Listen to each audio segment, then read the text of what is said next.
evening, everybody, and welcome to another edition of Inside the Pigskin. My name is Scott Morgan, Roth, the Motor City Man. Now, loaded show tonight. Rest assured, next Tuesday is going to be just loaded with NFL free agency going on. Try to go up there and cherry pick the best topics we have, a little bit of free agency.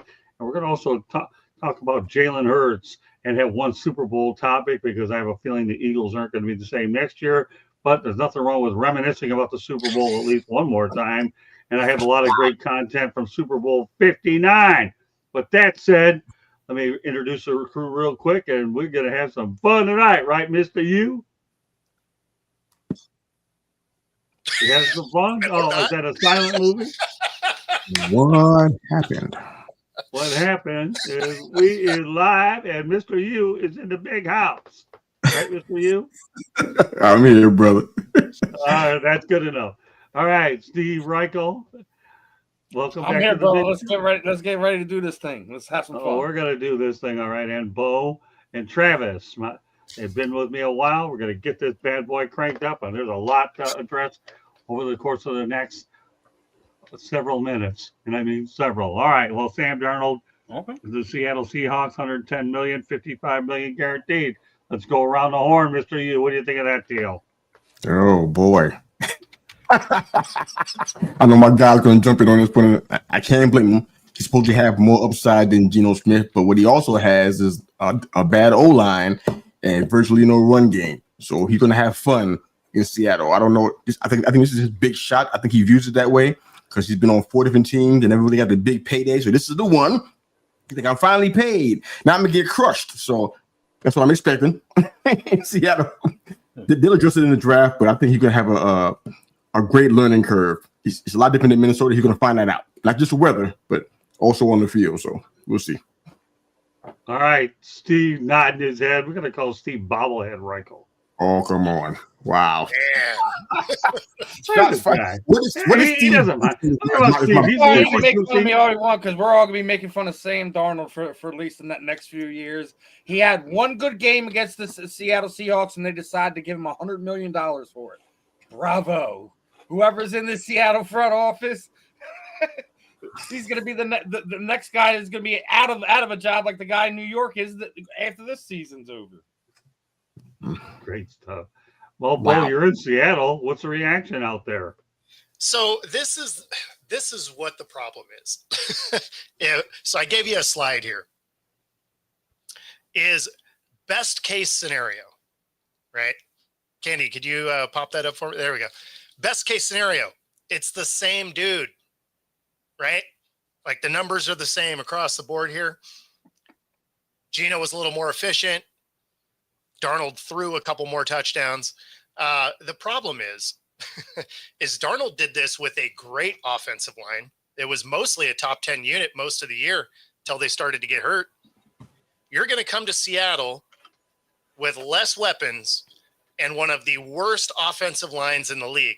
Darnold is going to look a lot more like Panthers Darnold if they don't do a whole lot of work to this offensive line. So I understand they were looking at these numbers and they're like, oh, we can get him for $10 million less than we could get Geno. The problem is Geno did that with that bottom 3 offensive line unit. Darnold's going to figure out what rain and terrible protection is. Man, I really hope this draft is all offensive line. Just all 7 picks, all 8 picks, doesn't matter. Just interior offensive line loaded up. I don't think they do it, but yeah, Darnold is not going to have the same year that he had last year. Well, even though Clint Kubiak's there, it's going to take a whole lot more than Clint Kubiak to help him get this ship right because there's no difference. There's a big difference between Clint Kubiak and Kevin O'Connell. All right, Travis. Hey, man, I personally think that the Seahawks just fumbled the bag here. And I think that's kind of what Bo was leaning to saying without directly saying it because he's kind of still holding out hope, at least a little bit of hope, it sounds like. So I'm not holding out hope for Darnold so much. I'm holding out hope that we might actually fix our offensive line. But if you're going to go apples to apples, like, hey, they're going to put up the same numbers they did last year, then you're saving $10 million a year, right? Because Geno wanted 45 to stay. Darnold got that Baker Mayfield deal at 35. So Right. I get the rationale behind it. I don't love the move. So you're doing this to save 10 to 12 millions, maybe whatever, $11 million a year, to have up at best the same quarterback realistically, but more likely you're going to have a downgrade at quarterback, maybe 75 to 80% of what Geno was. Exactly. And you're going to have to. I hope I hope you Exactly. spend that $10 million well, man. Like, I actually agree with you. Like, I hope you spend that $10 million well. I hope you get the greatest wide receiver, and or that's another piece of the equation is you may or may not have your best two receivers. If you want, depending on how you want to look at it with with JSN, but nevertheless, two of your top three pass catchers you may not have in Seattle. It feels like a rebuild that you don't want to call a rebuild, especially with a hobbled offensive line and a quarterback who's had one good year, who's also historically been a down quarterback. Bro, I'm praying for you, bro. So this is the thing that doesn't make sense about any of these moves so far, right?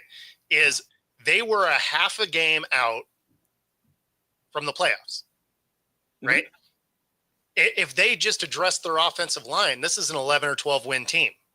And instead, we're like, you know what? Let's blow this thing up. Well, the offensive line, unfortunately, is one of the harder positions to kind of address across the league. Like, the offensive line play is just rough across the league. Everyone's going to be leaning on offensive line. I can probably name 10 teams, top of my head, who need interior offensive line help. For sure. And everybody wants it. And it's really hard, except this particular draft is loaded with linemen on both sides of the ball. And it's loaded, and the league is loaded with teams who need them. So it's going to be very interesting on how this works out. But nevertheless, I've seen bad decisions made throughout the history of the Jacksonville Jaguars, and I know a bad decision when I see one, and this feels like one. Well, the only thing I'll say to close out this topic is when the Lions decided to draft Penei Sewell, and there were a lot of playmakers available, how did that move work out? It worked out pretty well. Onwards we go. Justin Fields to New York Jets, $40 million, $30 million guarantee. This one looks like a low risk, high reward. Mr. Yu, what do you think? Low risk, high reward, huh? Oh, wow. I think that Aaron Glenn feels like this is the guy that's going to help him get to relevance. I mean, I don't know if he's a great running quarterback.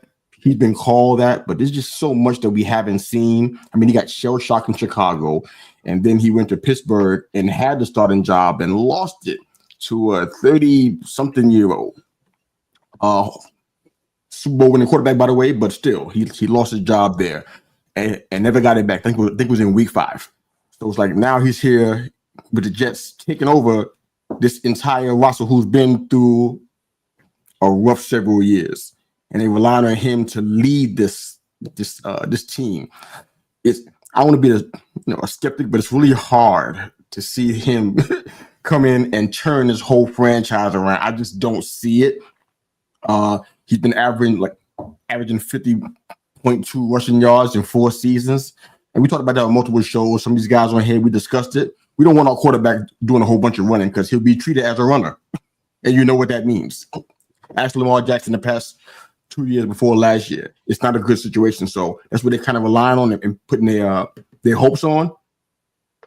I don't think it's going to end well.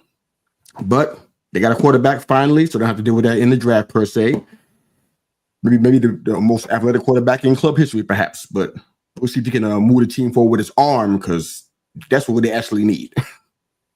Well, the question I present in front of my guys here and talking about the Justin Fields situation is $40 million, $30 million guaranteed. So the real question is this a low risk, high reward type of deal? I want to just make sure everybody understands it in that context. What do you think, Steven? I mean,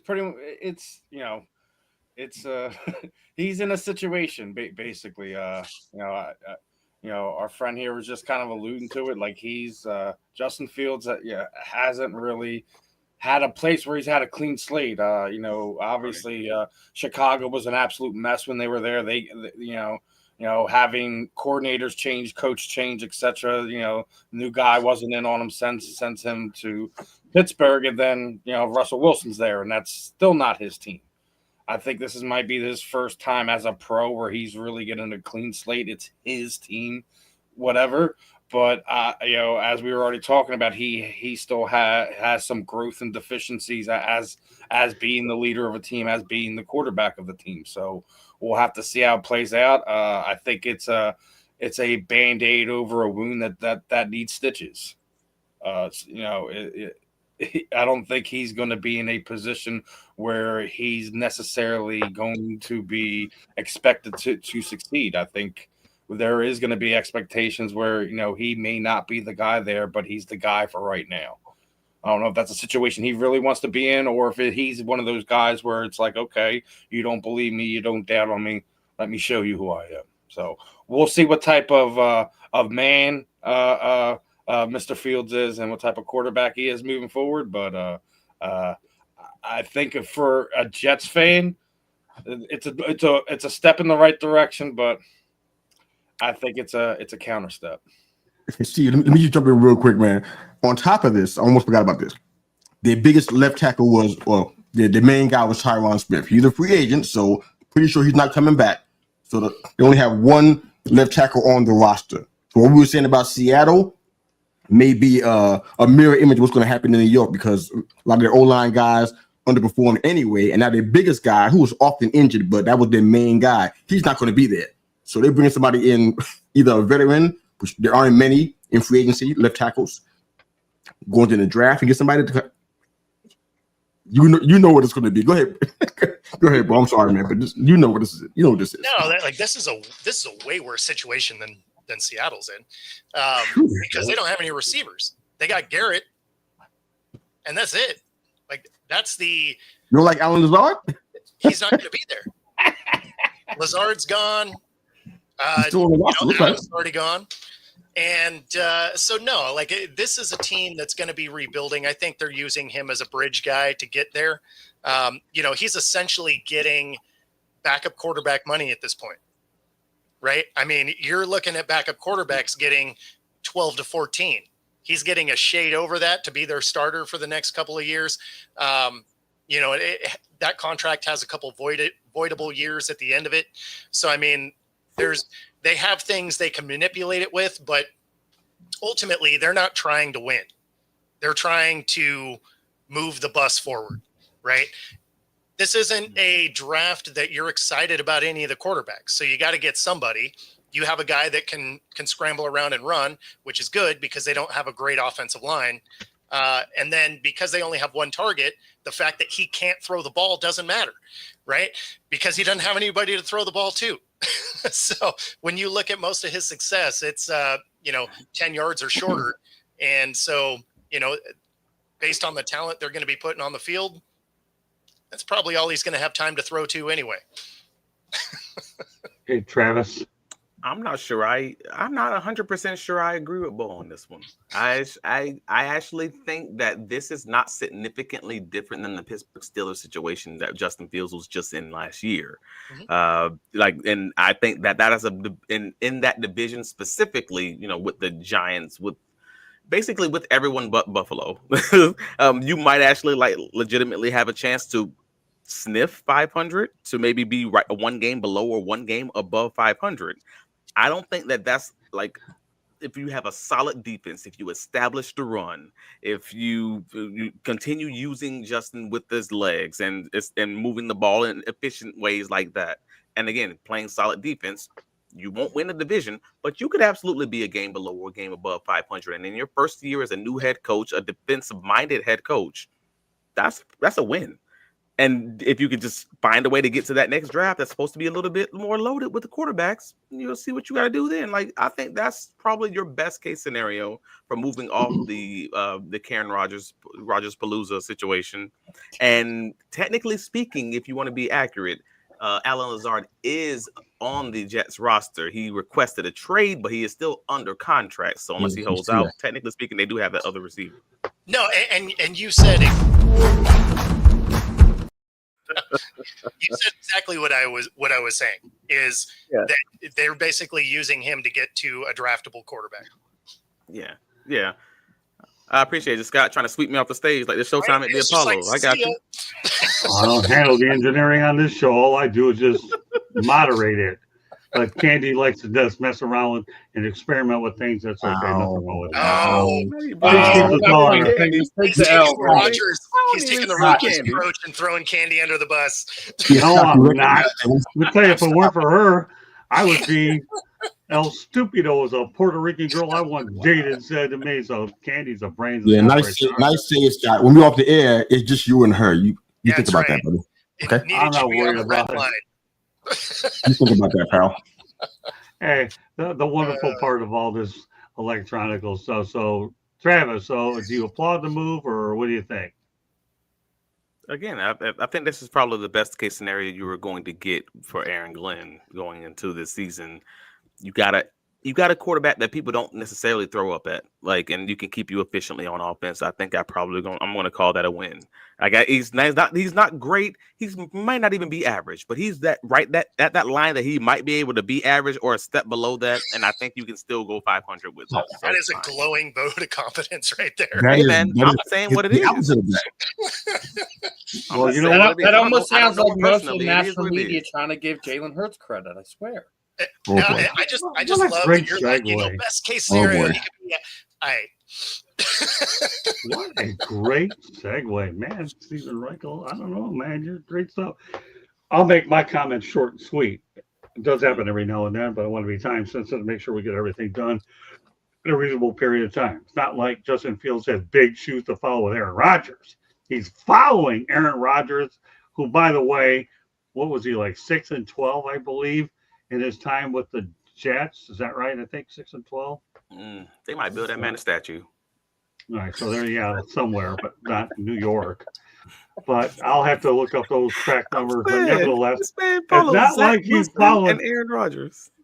It's not like he's following big shoes here. And yes, Aaron Glenn, you're going to find out that the talent level on the New York Jets isn't as high as the Lions. You got the job because you did Detroit.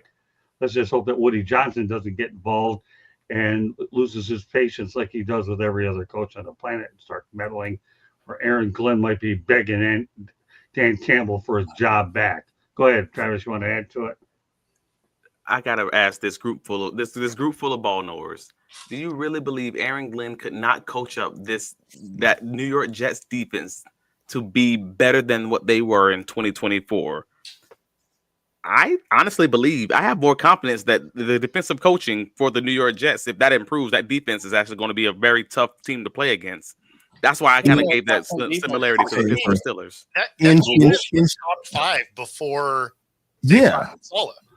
I know that they can do the guys they have on the team, they're not bummed. I'm talking about Quentin Williams and Quincy Williams and Jermaine Johnson, Chuck Clark from Baltimore, Sauce. I mean, these guys ain't bums. Yeah, he can do that. That's definitely easy. The offensive side is the problem. I know. I don't know what you can do with that part. But that defense looked bad at the end of last year because they fell off because they didn't have the motivation from the offense or whatever reasons you want to put around it. But they went bad. They went downhill after they lost their head coach. They had to work a lot harder than any other defense because they want to feel a lot more. Well, the biggest thing is you fire a minded head coach. You elevate their DC into the head coaching role, who's now doing dual duty, but mostly focusing on a position he's never been in. Of course, your unit's going to slide. All right, so here, Katie Ebling, the Jets were 5-12 last year. That means no big shoes to fill. And you have to look at it in a couple of different ways. Number one, when you talk about the defense, is it the Robert Saleh defense for the first 5 games, or the second part when he ended up getting fired and then we saw what happened? So, yeah, I think there's a valid point that Aaron Glenn will do a really good job on the defensive side of the ball. I'll just be curious to see exactly what happens on the offensive side of the ball. So great points there, Travis, all the way around. We're going to pivot for a moment back to the Super Bowl because I know Steve is going to definitely enjoy this because the Eagles will definitely look a little bit different next year. But we got to allow Steve to recollect a little bit here.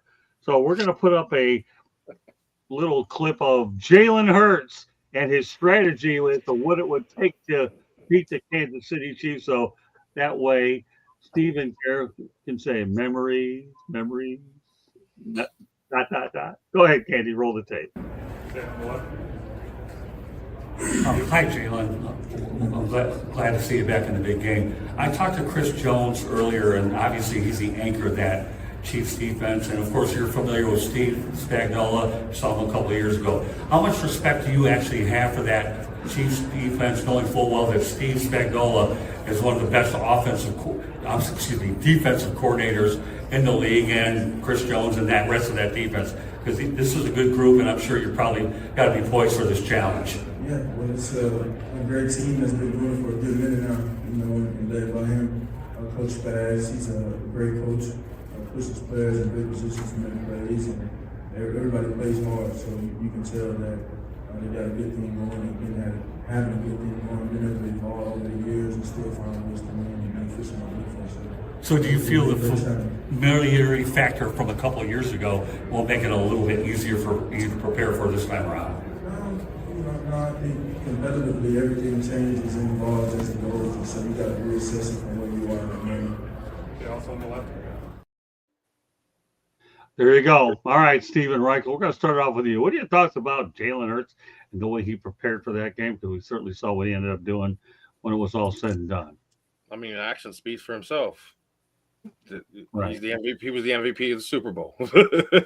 Right. I mean, he was prepared, and I think if you paid attention to what he was doing in the playoffs leading up to it, you know, he put them in a lot of positions. He called a lot of audibles at the line, out of plays that they had called, and you know, regardless if he was calling Saquon's number for a run or whatever, his preparation, how he prepares for the game, I think is MJ level, man. He's obsessed with perfection, and he wants to be the best out on the field at all times. So I think that speaks for itself as far as his preparation for it goes, and I think we're going to continue to see, I guess, that type of mentality and leadership from him.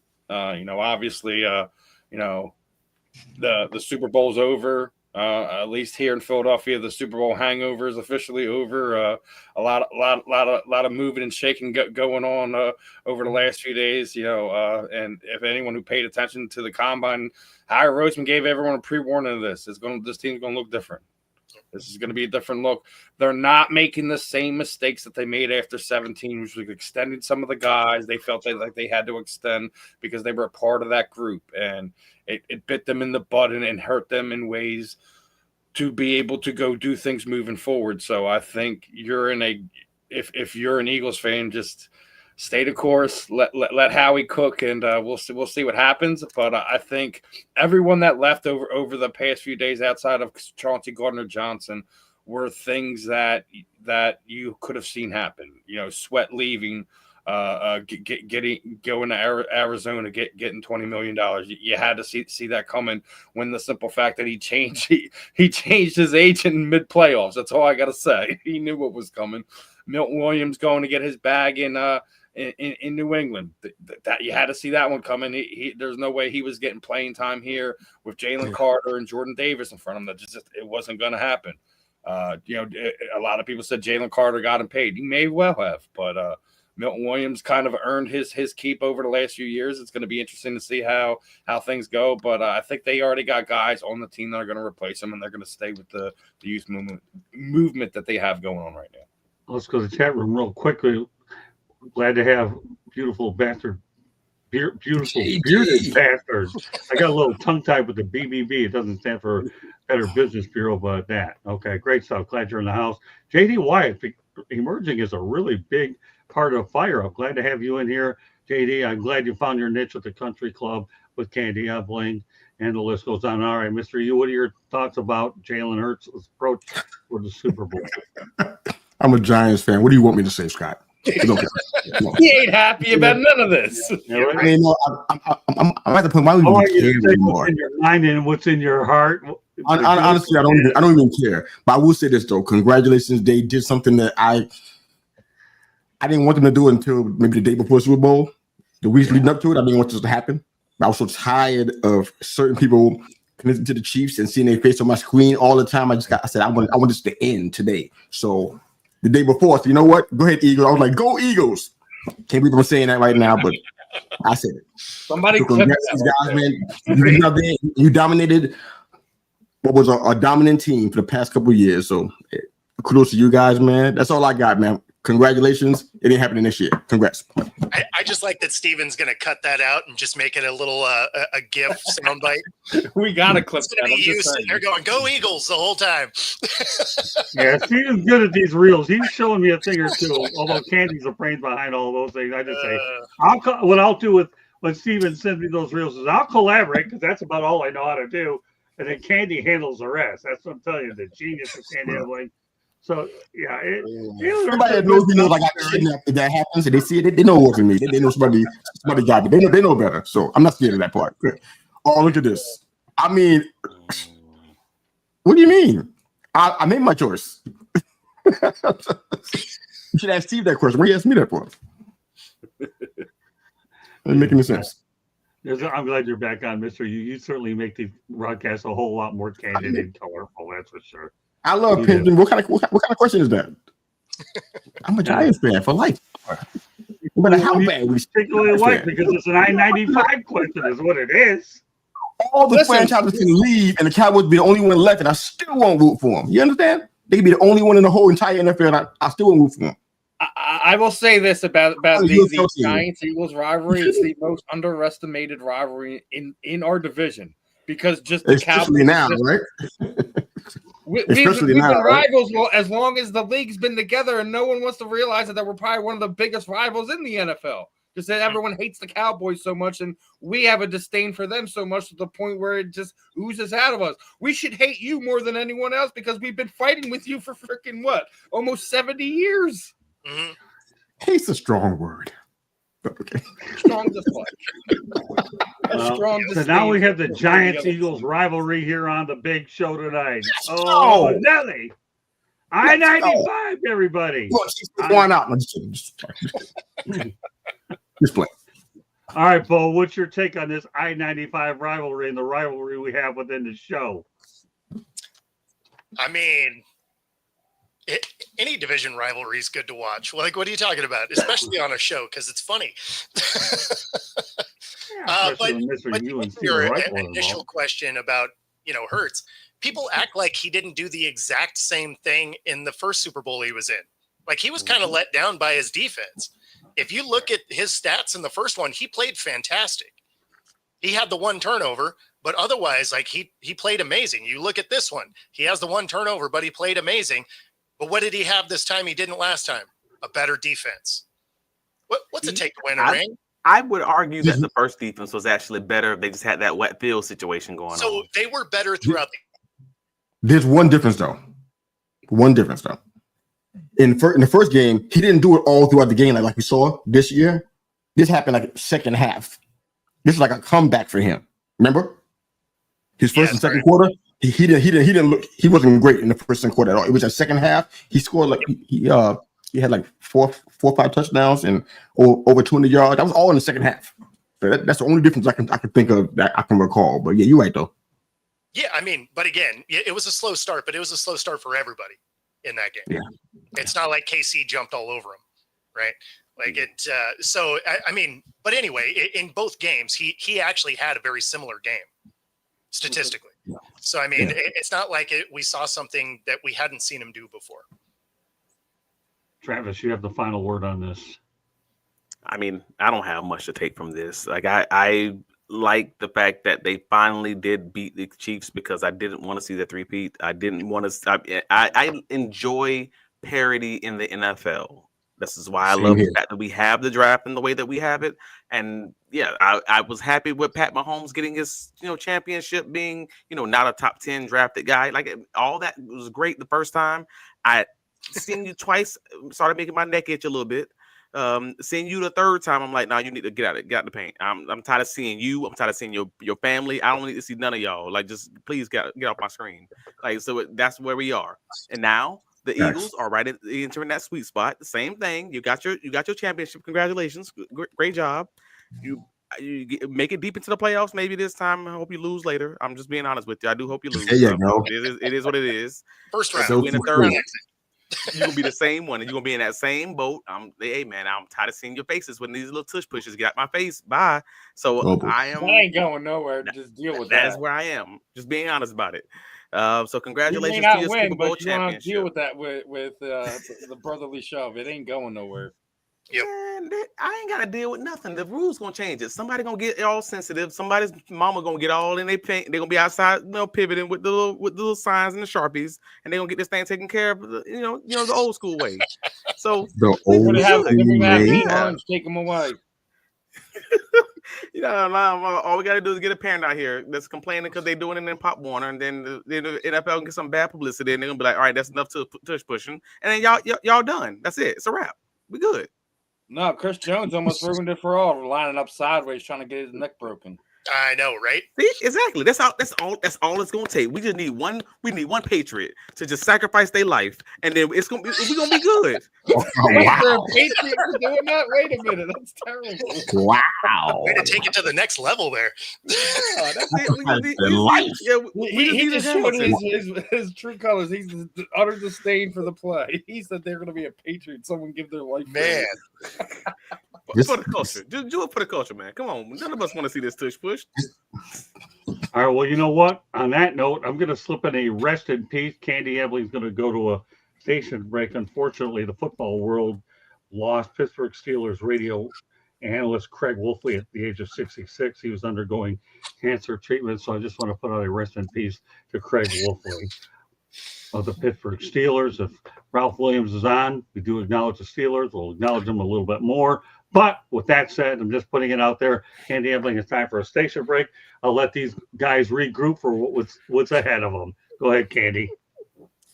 South Florida Tribune published a book, Lessons from the Microphone, Tuning into the Enduring Wisdom of Visionary Leaders. It is written by your host, Scott, the Motor City Madmouth Morganroth.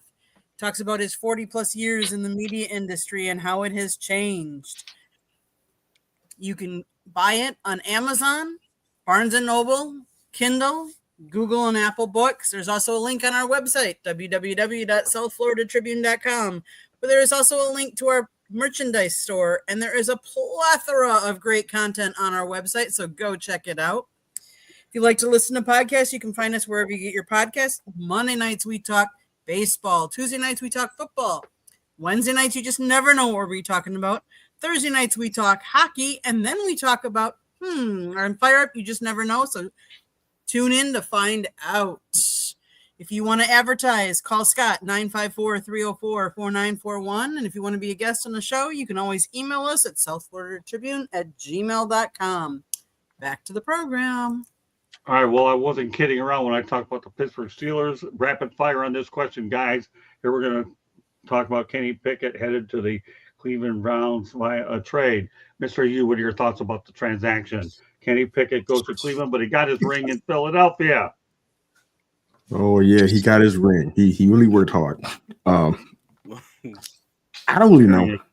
I mean, Cleveland is – I've been talking about it multiple times the past few days. There's a jersey out there with all the Cleveland quarterbacks' names on them. Matter of fact, it's so long, I think it's time to staple a second jersey to it to get the rest of the names in there. That's how – this is not – I don't even know what you call it. This is a depth signing. That's my nicest way to put this. I mean, Deshaun Watson may not be ready to start, or if he is, he may not be effective. Kind of hard to tell. Yeah, this guy's – he going to miss the whole year? Okay. Well, they're going to want him to, trust me. So Pickett's going to be fighting for a time with Bailey Zappi. That's what's going to be happening right here. This is like nothing's happening. So bring you to Miles Garrett, but that's not what we're talking about. But he got his money. But guess what else you got? Nothing's happening. That offensive side is in trouble. So no real thoughts here. They don't know how to cultivate quarterbacks. We've seen that. How many years we're talking about? How many decades?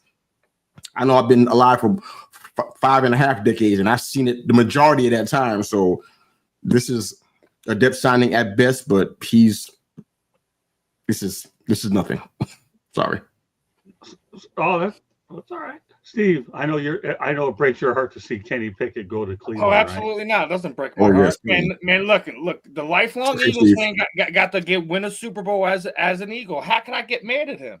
I also can't get mad at the fact that Myles Garrett said he wanted a Super Bowl quarterback. It's not my fault the Cleveland Browns got the backup. It's not my fault. Don't blame Kenny. Blame the Browns front office for still being stupid and bad. You know, he did take the last snap of the game, though. Either. He got Super Bowl in the Super Bowl. That's right, bro. He was in the Super Bowl. He was a part of it. Yeah, no, he took the winning snap of the game. See, that's why I bring some of these topics in here so we can laugh at him, Mr. You. Just so you understand. You know, if he didn't take laughter. What would have happened if he didn't take a knee? I mean, I don't know what we would have been. Yeah. One thing about Inside the Pigskin, there are times when we get serious and there are times when we don't. And this is Kenny Pickett, we don't. All right. Who did I interrupt? Sorry. Steve, is that you?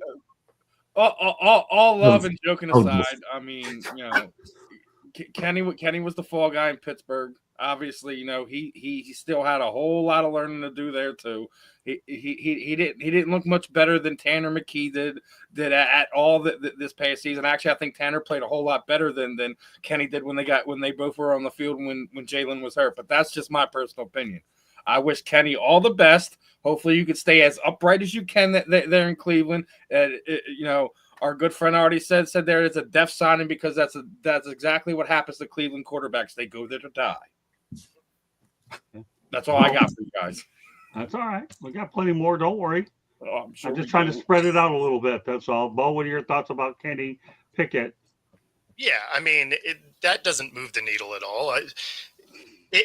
It's a situation where if you're a quarterback and you go to the Browns, you know that your career is probably over, right? I mean, all you have to do is outperform Deshaun, which that's a incredibly low bar. I mean, they made Flacco sound like he was all world. He was throwing as many picks as touchdowns. He just happened to put yards up during the game. It's not like he was doing anything awesome. So, I mean, if you can just manage to make it through a game, that's actually above and beyond what they've been doing the last couple of years. So if you can just stay healthy, that's a win for the Browns. So, you know, ultimately it keeps him in the league. It gives him a shot to try and make a name for himself. But I mean, ultimately it doesn't move the needle at all. What do you think, Travis? That's it. He is rolling them dice to be the next great white hope. That's what I'm talking about. He saw Baker Mayfield getting them 5 games with the Rams, and he's like, oh, wait, I have an opportunity here. I can start a few games, get some tape out there, maybe have my redemption tour. Like, hey, we've seen it with Geno Smith. We've seen it with Baker Mayfield. We've seen it with Sam Darnold. And Kenny Pickett says, I'm up next. Yes, that's it. This is what I took from this. Obviously, Deshaun Watson is not going to take any snaps. And the reason I was saying earlier is because the Browns don't want him to, because they have an insurance policy on him for injuries. So if he takes no snaps, then they get a lot of that money back on their cap relief. Yeah, so Deshaun Watson ain't playing. We're good, even if he's ready towards the end of the year. So Kenny Pickett is going into a situation where, you know, if they don't draft the quarterback, I mean, they're second in the draft, but it's kind of expected, at least, that they won't in the first round. So he might have a legitimate opportunity to get some real tape out there. He's on the last year of his contract, starting that redemption tour. Again, he could be that next great white hope. And let's see what happens, baby. Let's go. Kenny. And he actually has to stay upright in the game. Let's remember he took like 20 snaps against the Cowboys and broke his ribs. Stop playing with me. I mean, well, the only thing I'm going to say about the whole thing is for Kenny Pickett, the Cleveland opportunity is a step up from the United Football League, and I'm leaving it there. So we'll see. Put tape up. I'll close it on that. And the one thing I like doing on these shows is making sure everybody from their hometown pretty much has a topic. And I'm going to do that because when I knew that Travis Holmes was coming out, I had to bring up Gardner Minshew because he's been released.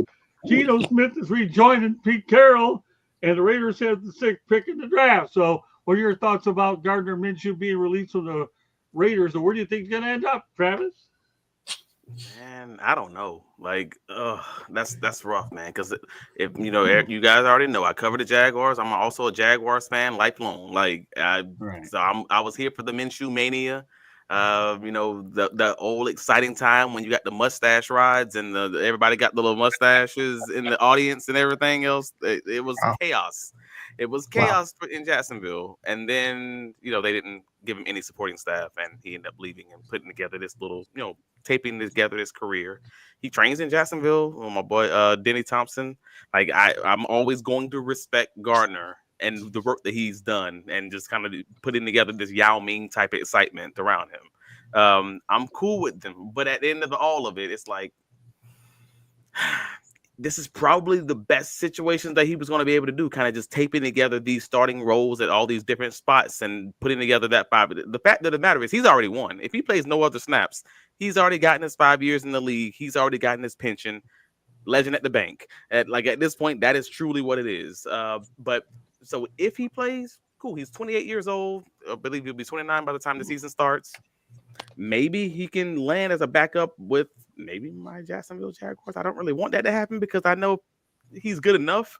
He's good enough where if he plays, if the quarterback's playing badly, they're gonna start having these little murmurs like, man, shoot, man, like But also, I don't know who has a social. I would have said Cleveland, someone who has such a rough situation, but they don't want to pay anybody's, which is why they got Kenny Pickett. So yeah, I'm kind of at a loss. Like I don't know who has the quarterback opening, but also has $5 million realistically to pay him for 1 to 2 year deal, because that's probably what it's going to end up being. One team, and there's 2 quarterbacks. Patriots.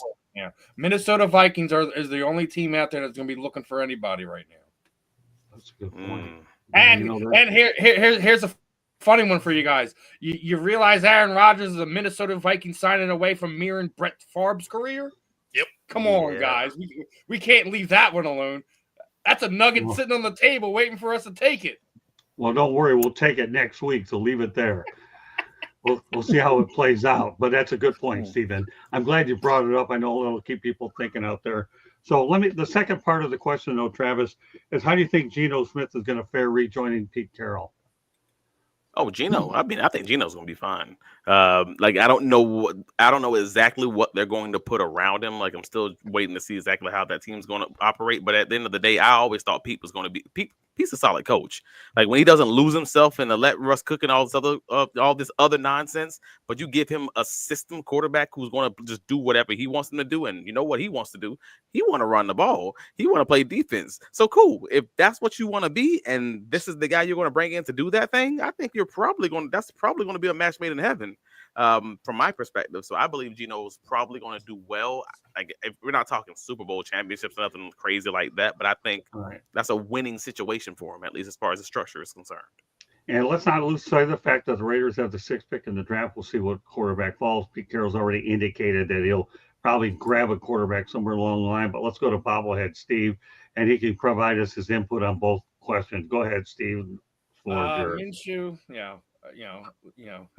I had to deal with that nonsense for a year here in Philadelphia. So we had to deal with the whole Minshew mania as Travis did. So everyone was all for it until you actually seen him play on the field and realized it wasn't what it was.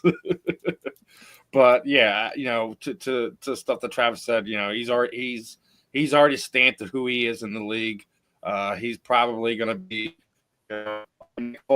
just the most exciting backup quarterback you've ever seen. Just doesn't quite have the tools to be QB1. Just doesn't quite have it. So the second half of the question. All right, go ahead, finish that, and then you can answer the Geno Smith question. Yeah, that's what I was about to get into there. Geno Smith being remarried there with Pete Carroll there in Las Vegas. I think it really does boil down to what they're going to put around him. But, again, putting them two together, I think kind of paints a picture for you already. You just got to see what other pieces they're going to put together and how many wins can they put together this year.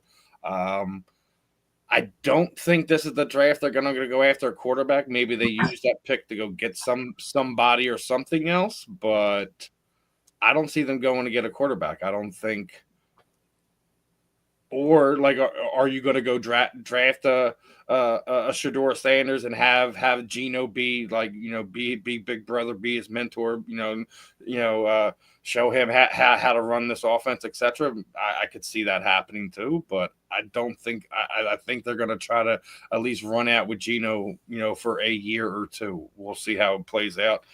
Anything can happen in the NFL. We wake up one thing, it's one way.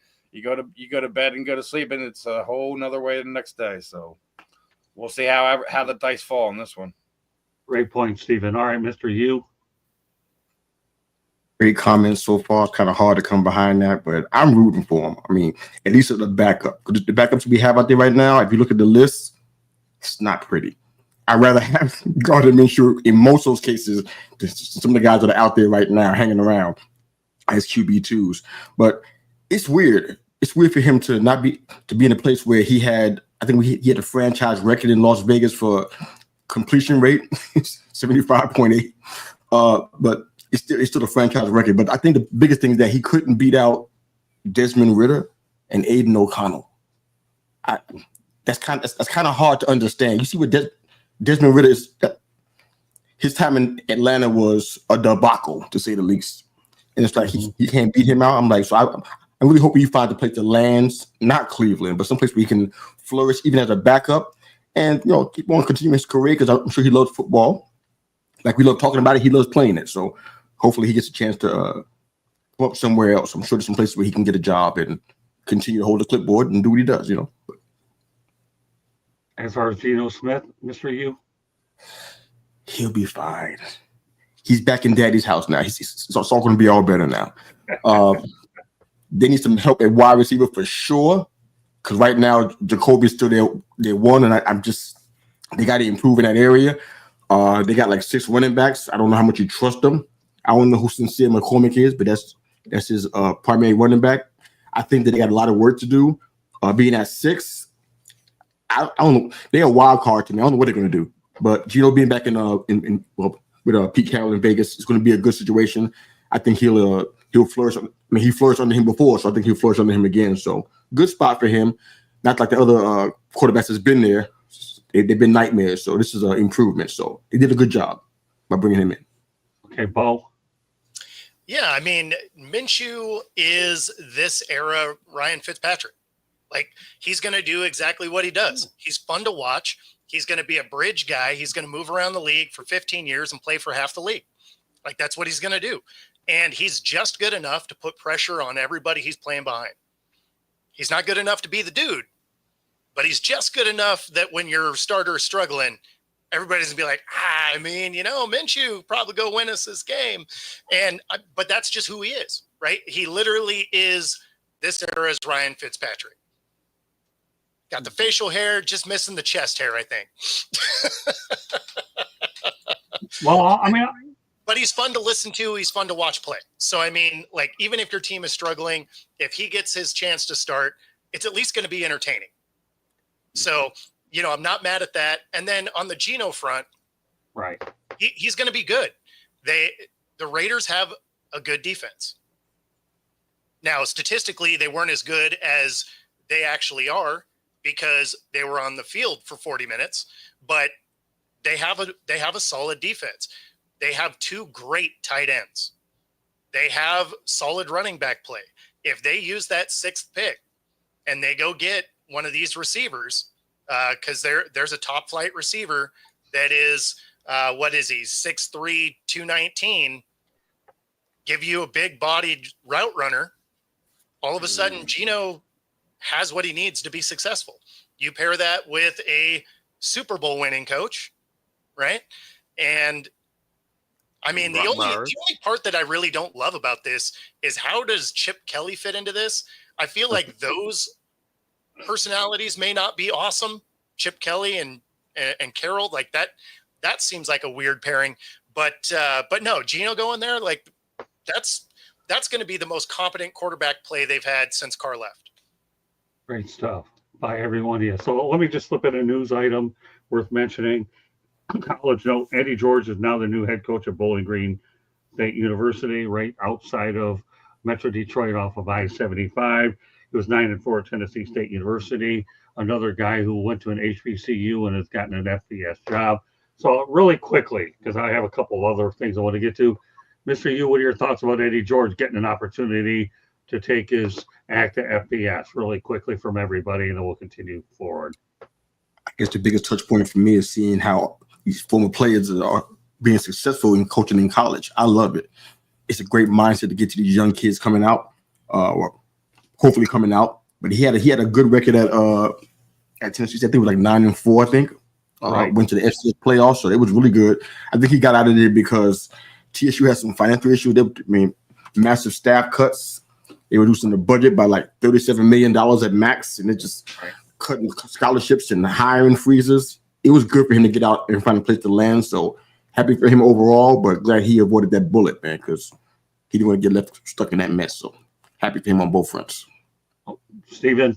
I can't reiterate it more. I mean, you couldn't be happier for a guy like Eddie George, man. He, playing days, off the field days, he's just one of the guys you just love to root for, regardless if you're an opponent or not. He just you just like seeing a guy like Eddie win in life, and seeing him getting these opportunities. Absolutely love it. Hope he continues to succeed there. Hopefully we can get to see some more of these players from the late 90s, early 2000s starting to get into more of these programs and giving their knowledge back to the future generations. I talk about it all the time on my combat sports program, having these former athletes being able to give back to the younger generation is immensely profound, because even if the kids don't know them, their dad, their uncle, whoever knows of these guys and say, hey, pay attention to Coach George. He knows what he's doing. He's been there. He's done this, etc. Right. Those are invaluable tools.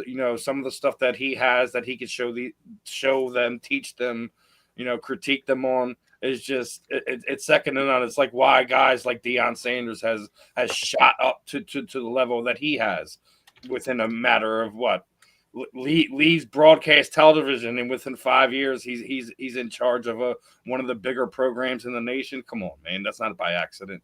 I love seeing these guys get these opportunities. I can't wait to see more. And people also tend to forget is that Warren Sapp is going to be on Deion's crew next year, so he's starting to bring some more of these guys into. I can't wait to see more of it.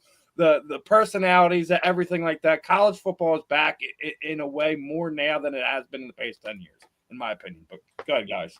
Okay. All right, Paul. Yeah, I mean, I don't have a ton to add to that. Like, I hope he has a ton of success there. I mean, it's great watching these guys become coaches. I mean, there's nothing better than having coaches that did it, especially if you're going to go there, as a running back or something, or you're going to any of these schools where you're learning from the position that they excelled at, like that. That's always amazing. Travis? Yeah, man, this is that ongoing trend that we keep seeing with the NFL guys going to college and trying to raise that next generation up. And I guess that's just what you do as the money continues to flow to the college football arena. Whether it's Deshaun Jackson went to Norfolk State, you got Eddie George. Sorry, yeah, the Eddie George. You got Michael Vick. You got Deion. Obviously, there's this new generation of guys who are just coaching these college kids. And again, because the money's in college, makes some sense. It's closer to the NFL game in a lot of ways with the NIL and with the transfer portal and everything else. And a little bit less development, honestly. So in a lot of ways, it becomes a little bit harder, but also a little bit easier if you're not the prototypical coach. The old school coaches who did it the old school ways and kind of in a few ways got over on the kids, if you want to be real about just calling it what it was. The coaches had the gun. Now the rabbits got the gun. Not the kids are the ones that are able to kind of get out of this thing, get out of these contracts within 1 year if it don't work for them. Like, so in those ways, I'm like, this might seem very familiar to these guys. So I think that's probably a big reason why they're having so much success. And I think it's kind of dope that we're able to see these guys that we saw as our idols growing up now coach the next idols of the next generation. But it's also going to be a little interesting That's how I know I'm getting old, Scott. I'm just watching all these guys. So I used to play you getting old. What about me? Yeah. With these gray hairs, I'm watching these dudes I used to play on Super Tecmo Bowl, and now they out here coaching. I'm getting old, bro. Yeah, I'm 62. We'll talk about old in another way. Let me add a couple of things real quickly to it. Number one, Michael Vick is at Norfolk State, and Deshaun Jackson and Clinton Portis are both at Delaware State. No big deal. And the reason why I know that is I'm going to be reaching out to Deshaun Jackson and Clinton Portis, see if I can get them on a future show. That's one of the things on my list to do. Just want to bring that out. As far as a Minshew footnote, I was there in Jacksonville covering the draft. Dan Edwards took care of me, and it was interesting to see Gardner get drafted late, and now here he is a few years later getting a pension. As far as Eddie George, great stuff. I wish him well. On to the next topic we go. And that's Matthew Stafford getting a new target, Devontae Adams. Cooper Kupp will be gone by tomorrow. We won't talk about Cooper Kupp. We'll see how that storyline plays out in terms of where he lands. But let's talk about the pairing of Matthew Stafford and Devontae Adams. I know that Devontae Adams wanted to be in LA, and the Rams snapped him up to pair him with Puka and Nakua. So, all right, but let's start off with you on this one. What are your thoughts about Stafford and Devontae Adams, especially since they're in your division? I mean, talk about a great pairing, him and Puka together. That's pretty crazy. If they grab a good slot guy to fill in with that, man, talk about an unreal passing attack. And the way that our division is going, I mean, they sure look like the favorite to return as the division champ. So, I mean, they've had a pretty incredible, quick rebuild, but it's a small one, right? Because they're going to lose some of these guys, but it's they definitely look like they should be the favorite coming out of our division. Travis? I mean, I think I can't disagree with him at all. Like, they were the closest team to nearly beat the Super Bowl champions. I mean, they demolished everyone else on that list, and all they did was get stronger.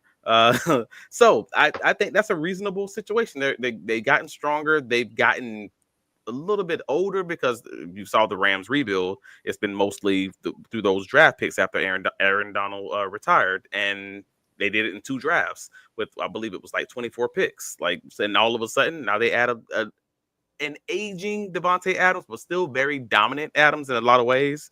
You saw that late in the year when he started, at least. Well, you saw it late in the year. I say when he came on, he had a few splash games where, 100+ yard games, multiple touchdowns. Like, that's what you need in that Rams offense that's going to have space and space galore.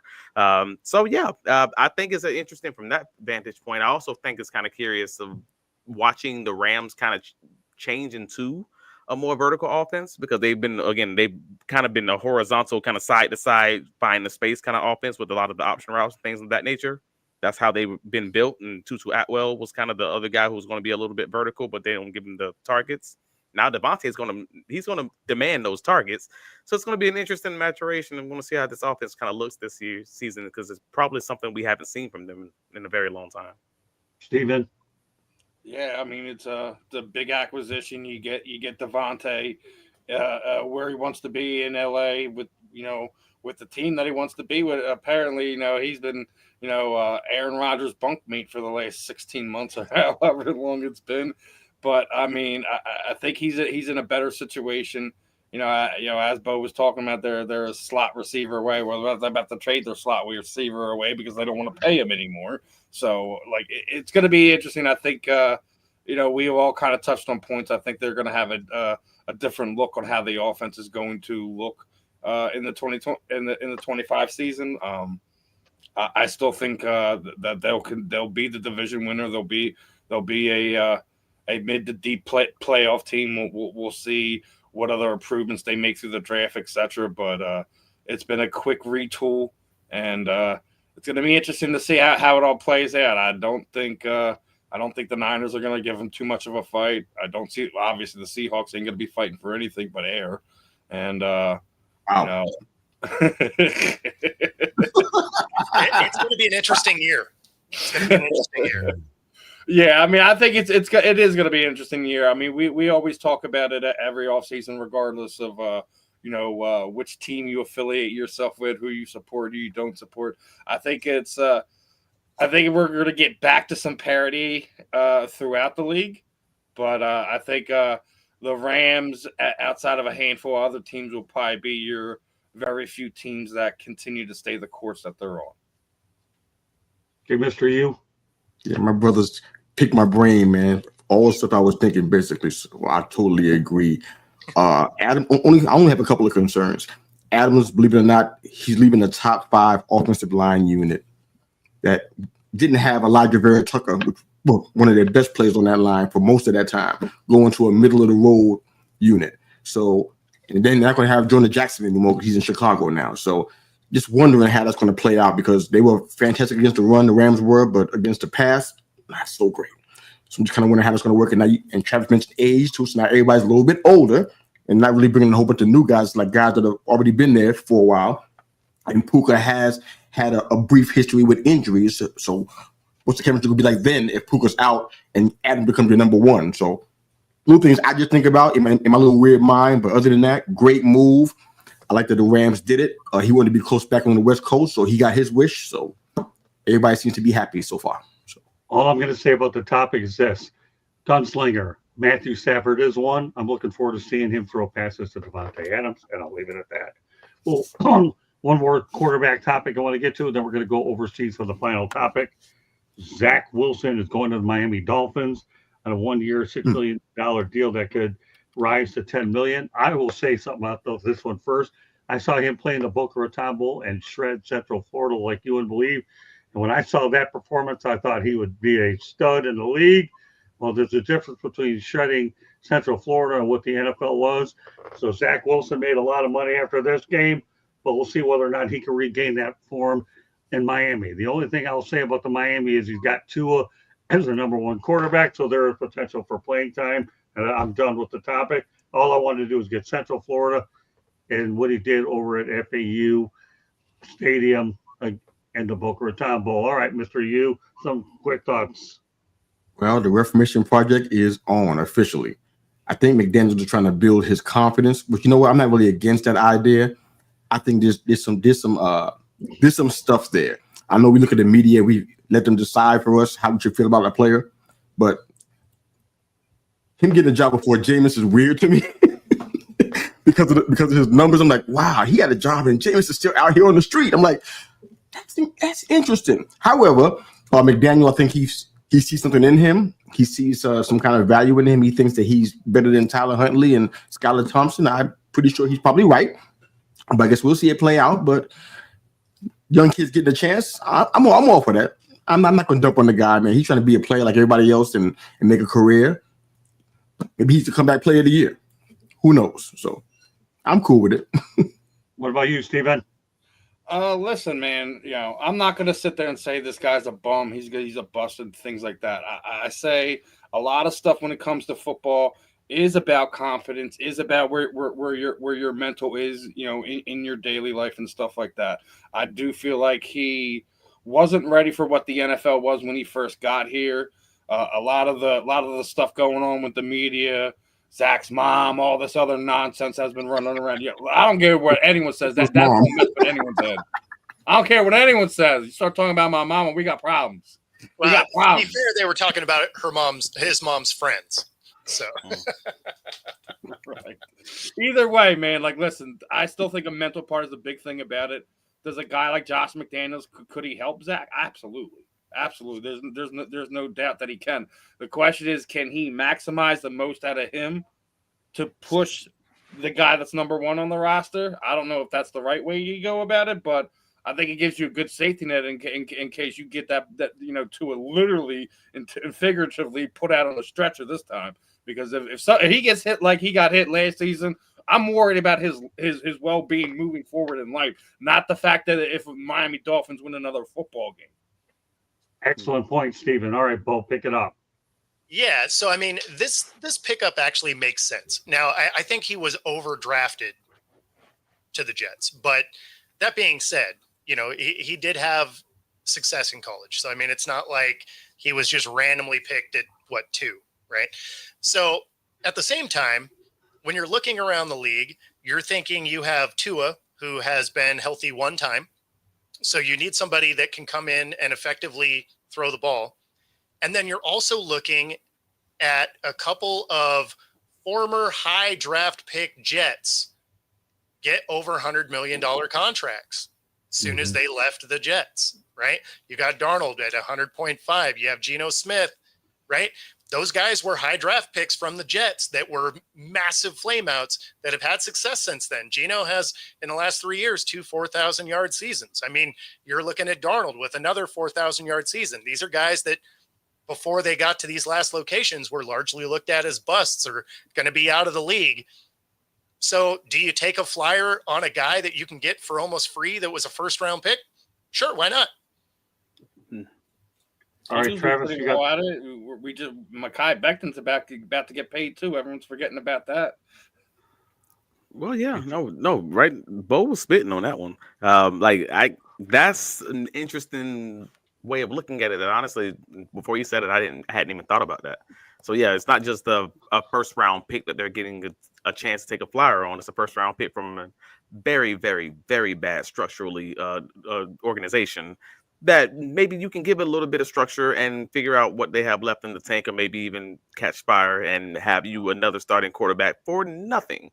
So I actually don't disagree with him. This is a prime spot. I mean, he's absolutely going to get playing time because Tua's brain is applesauce. Let's just call it what it is. I mean, the man makes bad decisions. Hey, bro, I'm never gonna miss words. I'm saying what it is. He should have been retired right now. That man should be enjoying his millions right now, living his best life, and he is out here trying to catch his next CTE situation. It is what it is. So yes, Zach Wilson, you are in a great spot to get you. You are in a prime position for your comeback, sir.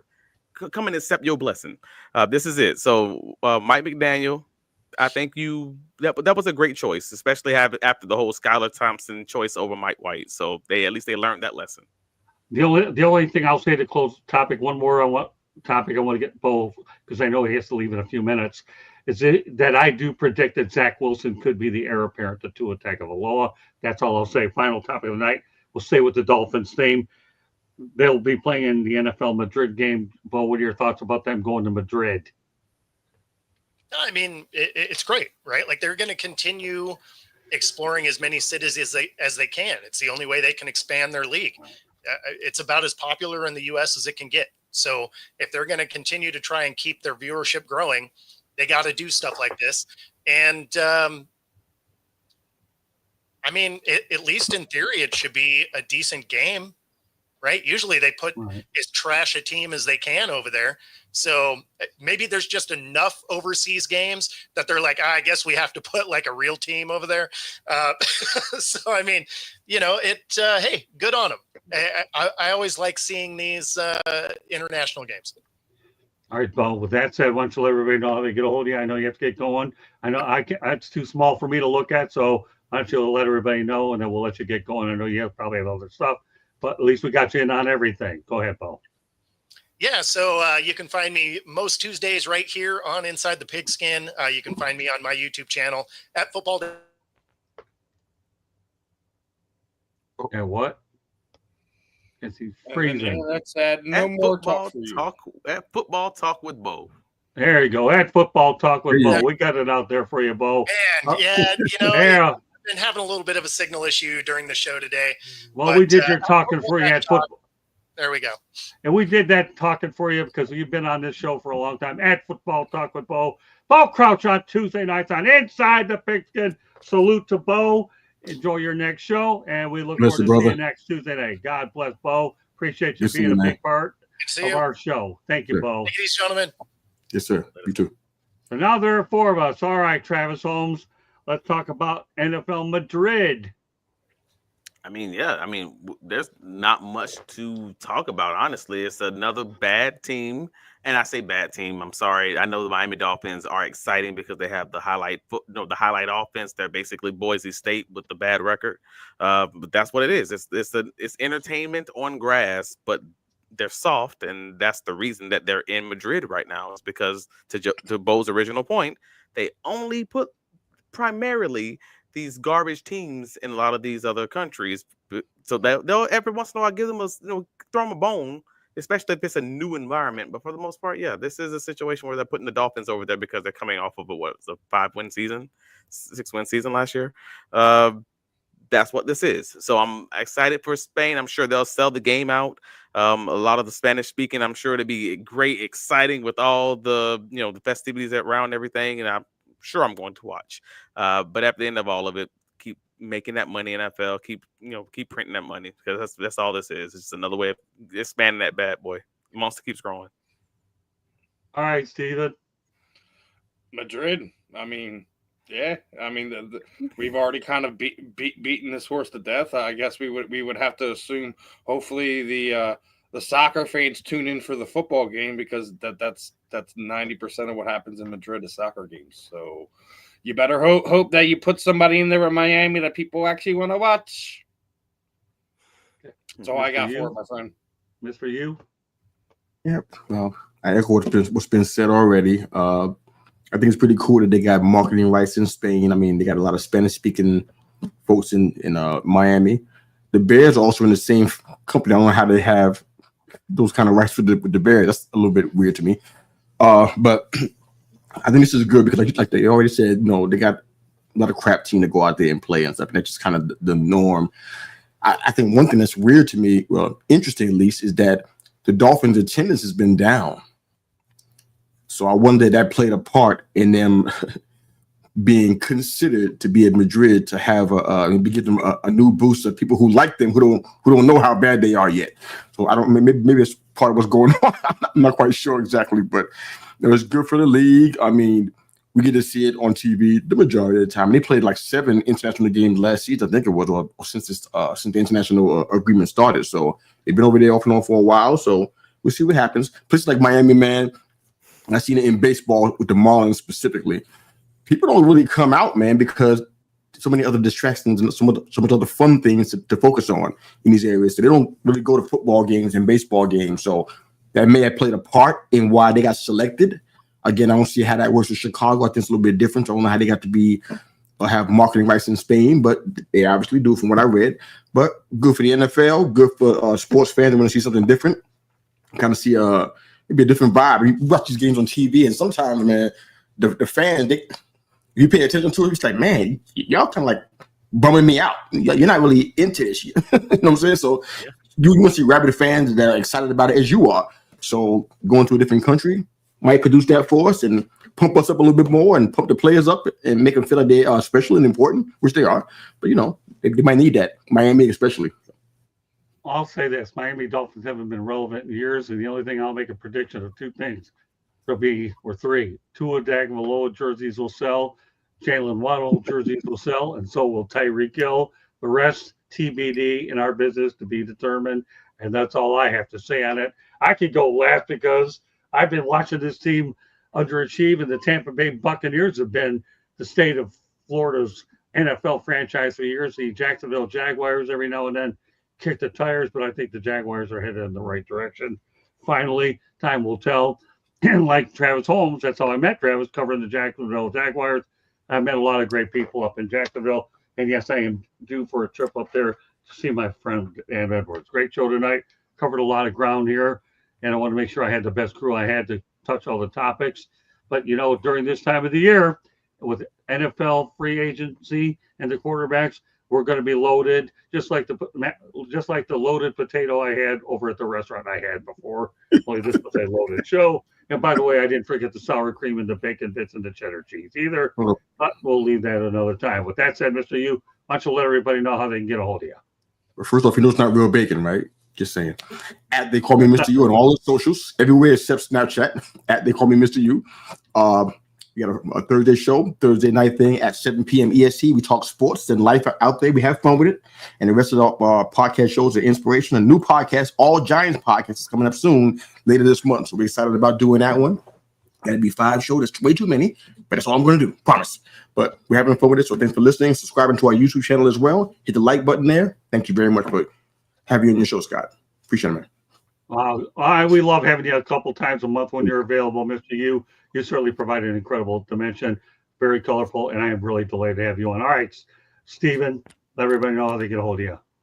Yeah, man. If you're on social, you can check me out on X at Sports Talk, Steve Sports Talk 1. Obviously, you can check out our podcast on the Just Blaze Clothing YouTube channel. We have the Fan in the End with myself, Ben Troop, and my man JB every Wednesday mornings from 11 to 12. And I just launched our combat sports program, The Parting Shot. We're supposed to have Mr. Mark Coleman on, but we wound up just with one of my BKFC fighters from here in Philadelphia. We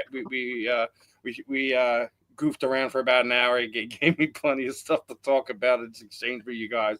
It's going to be some fun stuff. I'm actually going to be interviewing a Hawaiian fighter, my friend Monica Franco, and she's making her switch from the BKFC to the BYB, which is basically another bare knuckle promotion that has merged with a Miami-based promotion with the UK promotion. So should be interesting to see how some of the stuff shakes out for her. For that, that would be an interesting interview, and working on some fun stuff. Obviously, being here with you guys and all that is going to be fun. Looking forward to doing some more shows, making some more content with you guys.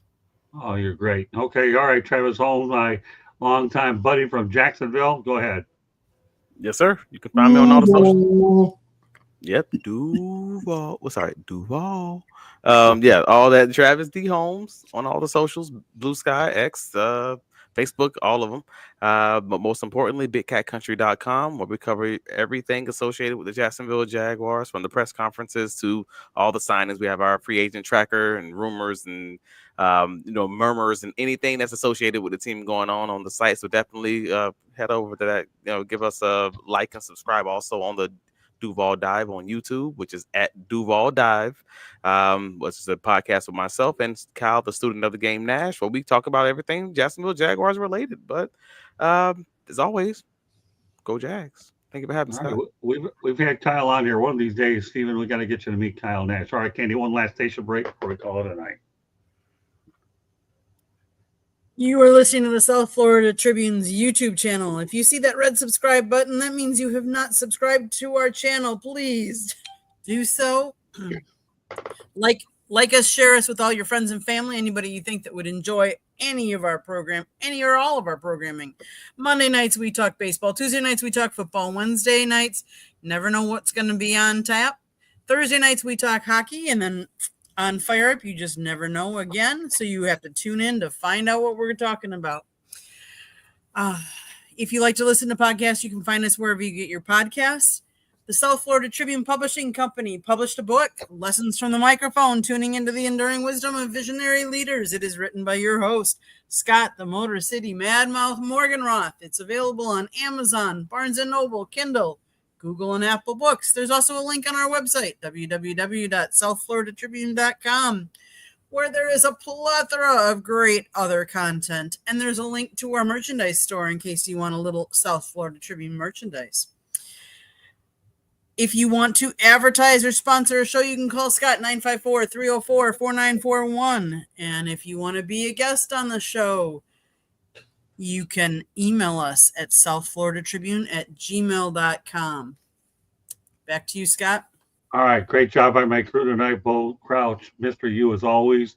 Travis Holmes, when he comes on, I know what I get out of him. And Steven, a few shows, and you're unbelievable. And I'm looking forward to doing a lot more with you. So on behalf of my great crew, and I want to thank all the participation in the chat room as well. Steve Supremo has been on, has been sports, and Brian Pettit, as well as everybody else that's contributed. I want to thank you very much for joining us on this edition of Inside the Pigskin. If you think we had a lot of material this week, next week as free agency continues to deepen, we'll have a lot of topics to go with that. So meanwhile, I want to thank everybody for joining us, and we'll keep tracking the free agency, and stay tuned next Tuesday night around 8:10 p.m.